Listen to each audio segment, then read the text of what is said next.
Zëvendës kryeministri Albana Koçiu deklaroi këtë të njëjtën se paketa e maleve synon të japë një impuls të ri zhvillimit të zonave malore, duke u krijuar banorëve mundësi për të investuar në pronat e trashëguara dhe për të ngritur sipërmarrje familjare. Gjatë një takimi me banorë dhe përfituesit e parë të këtij programi në Vaun e Dejës, Koçiu tha se kjo nisëm synon të kthejë tokat e të parëve në një vend mundësish dhe zhvillimi. Ajo vuri në dukje se ndërsa zonat bregdetare kanë përfituar ritme të shpejta zhvillimi ekonomik dhe turistik, tashmë fokusi është vendosur edhe te zonat malore. E besoj e keni dëgjuar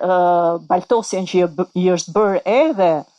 paketës maleve me gjithë fushatën e dezinformimit që filloi duke thënë është një paketë për oligarkët, është një paketë për ata që kanë kapital, është një paketë për investitorët e huaj. Në fakt komplet e kundërta është e vërtet, nuk është as pak një paketë për oligark apo për investitorë të huaj, është një mundësi e jashtëzakonshme për bizneset familjare. Duke folur për ecurinë e programit, zëvendës kryeministra bëri të ditur se deri më tani janë miratuar mbi 400 zona zhvillimi në 52 bashki të vendit, ndërsa numri i aplikimeve të miratuara ka kaluar 1200 të tilla. Pasi do duhet që të paraqiten të gjithë dokumentacioni i nevojshëm për të deklaruar që një pronë e caktuar apo një truall apo një objekt posedohet së paku 10 vite nga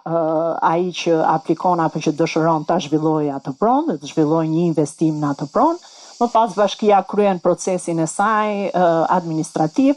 dhe vijon më pas me Agjencinë e Zhvillimit të Territorit, me marrjen dhe me miratimin e